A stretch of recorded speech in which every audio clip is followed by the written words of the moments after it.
Hey, Growth Seekers, you're listening to the Limitless Man podcast. Today we'll talk Atomic Habits by James Clear. Awesome. Always a pleasure to dive into impactful ideas like this. You know me, all about that self-improvement life, and this book, let me tell you, packed with gold. We're going deep on those tiny changes, the ones that can totally transform your world. Yeah, we're talking the power of habits, both good and bad. Exactly. So before we go any further, what are habits? I mean, we all have them, but how would you define them? Well, think of habits as those automatic behaviors, those things we do regularly without even thinking about them. Like brushing my teeth or scrolling through social media first thing in the morning? Exactly. Or the way you react to stress. Right. But why even have habits in the first place? Is there some evolutionary reason for doing things on autopilot? Well, imagine having to consciously think about every single action you took all day long. Oh man, my brain would be fried. Exactly. Habits free up mental bandwidth so we can focus on more complex tasks and decisions. So they're like mental shortcuts, helping us navigate the world more efficiently. Precisely. But here's the catch. While habits can be incredibly useful, they can also work against us. Oh yeah, those bad habits like procrastination, overeating, they can really hold us back.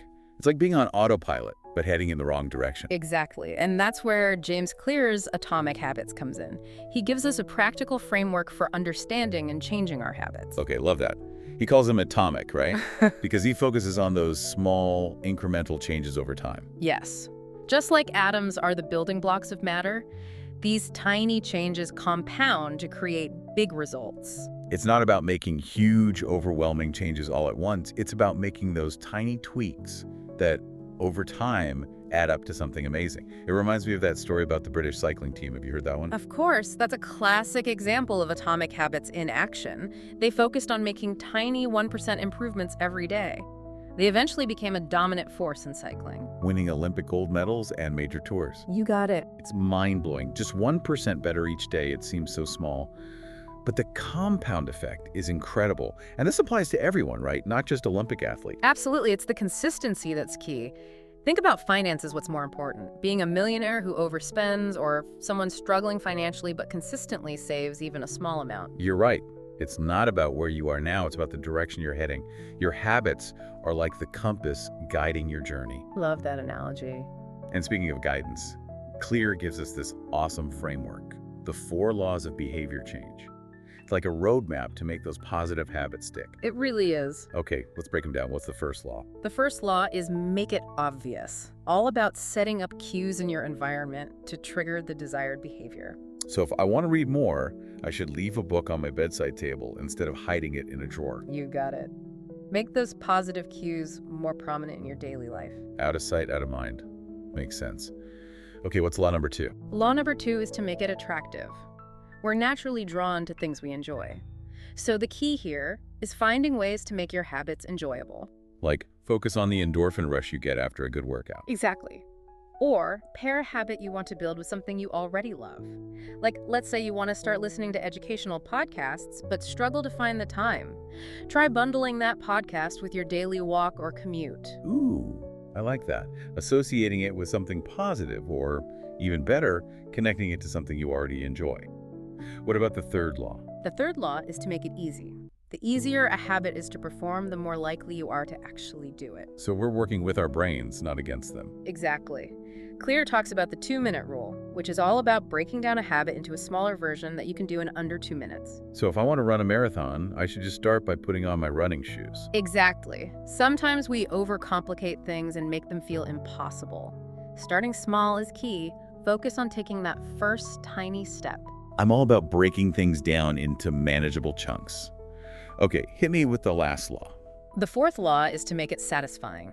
Our brains are wired to seek rewards, right, Whit? So give yourself a little pat on the back when you successfully complete your habit. Use a habit tracker or create a visual representation of your progress, so you can see how far you've come. It's like those gold stars we used to get in school. A little positive reinforcement goes a long way. Yeah. So I've got the 4 laws down. Make it obvious, make it attractive, make it easy, and make it satisfying. It really is a solid recipe for habit success. It is. But there's more to it than just the mechanics, right? Clears also talks about the importance of identity. It's not just about doing something, it's about becoming someone. Absolutely. Aligning your habits with the person you want to be. It reminds me of that example in the book about the nail biter. Right. Just getting a manicure shifted that person's self-image. They were no longer a nail biter, but someone with beautiful nails. Think about the kind of person you want to become. What habits reflect that identity? That's powerful stuff. We're not just mindless robots doing tasks. We're individuals shaping our own identities through our actions. Exactly. And there are even more fascinating techniques we can explore to make this identity shift even smoother. Have you ever noticed how simply saying things out loud can have a real impact? Wait, like talking to myself? I'm willing to try anything, but... I know it might sound a little strange, but there's science behind it. The act of verbalizing our intentions makes them more concrete. It increases our chances of following through. Okay, so it's like making a mini commitment to myself, but out loud. I like it. What about habit stacking? That sounds intriguing. Habit stacking is brilliant. You linked a new habit to an existing one. Think of it like a chain reaction of good behaviors. Have you ever noticed doing something automatically after another action? That's probably habit stacking in action. Oh my gosh, you're right. I always brush my teeth after washing my face. It's like one triggers the other. Mhm. Never even realized it was a thing. See, it's all about using those existing routines to your advantage. Speaking of advantage, our environment plays a huge role in shaping our habits, wouldn't you say? Absolutely. Remember reading about that study at the Massachusetts General Hospital?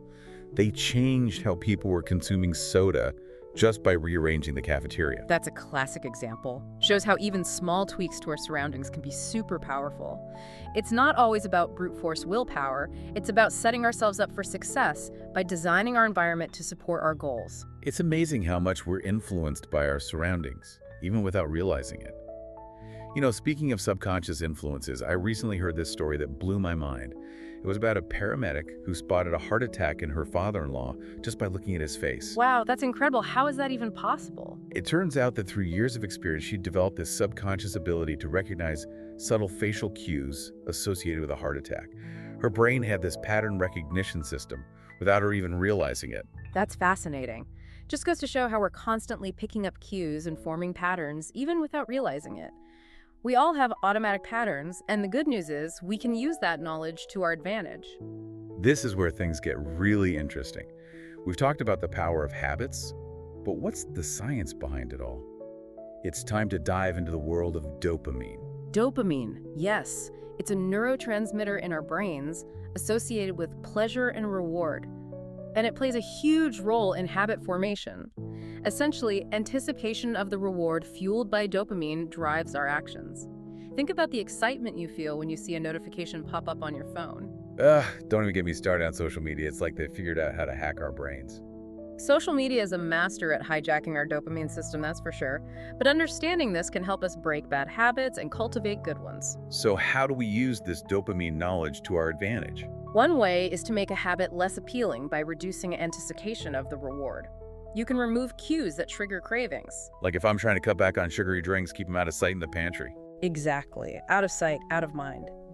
And speaking of mindsets, there's a simple but powerful technique. Clears talks about try changing how you talk about your habits. Okay, I'm listening. Instead of saying, I have to work out, try, I get to work out. Whoa, that's subtle, but I can see it would make a difference. It shifts your perspective from obligation to opportunity. That subtle language change can have a surprisingly big impact on your motivation. Love it. I get to go for a run today. Speaking of motivation, I've been thinking about Steve Martin lately. His journey from selling guidebooks at Disneyland to becoming a comedy legend, so inspiring. Absolutely. What's fascinating about his story is that it demonstrates the power of consistent effort and what Clear calls just manageable difficulty. He didn't become a comedy superstar overnight. Years of dedicated practice, refining his material, pushing himself just beyond his comfort zone. He embraced the process and the challenges. And that's a crucial takeaway. It's not just about the end goal, it's about finding enjoyment in the journey itself. Steve Martin's story reminds us, anyone can achieve mastery with consistent effort and the right mindset. This has been an awesome deep dive so far.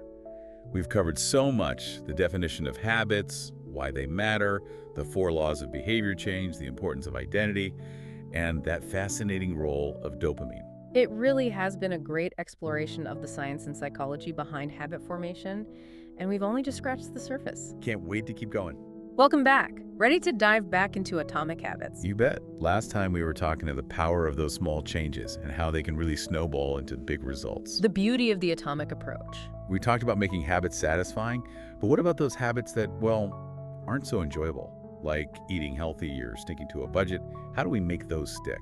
That's a great question, and a common one for sure. Clear suggests a technique called temptation bundling.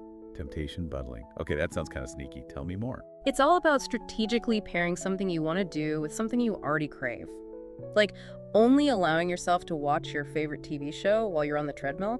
Ooh, so I'm bribing myself to exercise. Not exactly bribery, it's more about tapping into your existing reward system, linking pleasure with the habit you're trying to build. Okay, I can get behind that. Makes those less than fun habits a lot more appealing. What are some other ways to make those tougher habits stick? Visual cues. Ever used a habit tracker? Oh yeah, love those things. So satisfying, checking off those boxes, seeing your progress. It's not just about the satisfaction, though. Those visual cues tap into our brain's reward system. Each check mark is like a mini celebration. Makes it kind of like a game. Exactly. Right. Gamifying those habits. And remember we talked about the power of identity last time? Well, those visual cues can reinforce that desired identity too. So like if I'm seeing a streak of check marks on my workout tracker, it's a visual reminder that, hey, I'm becoming that fit and healthy person. That's the idea. Aligning your actions with your self-image. This is deep stuff. Okay. Okay, so let's say I'm feeling good about my new habits, I'm tracking my progress, I'm motivated. But inevitably, those moments of weakness pop up, right? You know, the days I just want to hit snooze or skip the gym. Oh, absolutely. Those moments are going to happen. It's totally normal. So what's the secret to getting back on track when those moments hit? One helpful thing is to shift your focus from the outcome to the process. It's not about being perfect every day. It's about showing up consistently, even when it feels hard. So even if I have a bad workout or I, eat a less than healthy meal, the important thing is just to keep going. You got it. Remember the British cycling team? They didn't win every single race. True. But they focused on those daily improvements, and that consistency, that's what led to their success. Makes sense. It's about the long game, not beating myself up over slip-ups. Speaking of the long game, what about those times you hit a plateau, you're making progress, and suddenly it feels like you're stuck? How do we break through those plateaus? Plateaus, they're a natural part of any growth process. Instead of seeing them as failures, see them as opportunities. Opportunities for what? To adjust your approach. Maybe you need to make the habit a bit more challenging, tweak your environment, try a new reward system. It's about experimenting. So if I hit a plateau, it's a sign that it's time to switch things up. Exactly. Remember, if you're not growing, you're dying. We got to constantly challenge ourselves. Love that. So it's about constantly evolving our habits as we grow. One thing that's really helped me is the practice of reflection, just taking some time to assess how things are going. Reflection, yes. Crucial for long-term success. It's about stepping back to analyze what's working, what's not working, and making those adjustments as needed. It's like a check-in with myself. Course correcting. Absolutely. Journaling can be a great tool for this. Or you could just schedule a regular check-in time, maybe once a week, once a month, whatever works for you. Love that. It's about being intentional with this whole process, not just going through the motions. And speaking of being intentional, I think we got to talk about mindset. Mindset, yes, it's huge. It can make or break our success with habits. So what are some key mindset shifts that can help? One of the biggest is embracing a growth mindset. Growth mindset, what's that all about? It's all about believing that you can develop your abilities rather than seeing them as fixed. So instead of saying, I'm just not a morning person, or I'm terrible with money, I should approach those things with the belief that, hey, I can get better at this. That's it. It's about seeing challenges as opportunities, not limitations, and focusing on the process. Celebrate your effort, celebrate your consistency, even if you don't get it perfect every time. It's about the journey, all those ups and downs. It's a process. And that's what makes it so beautiful. We have the chance to learn, to evolve, to become better versions of ourselves. Another awesome conversation. Today, we've covered so much ground.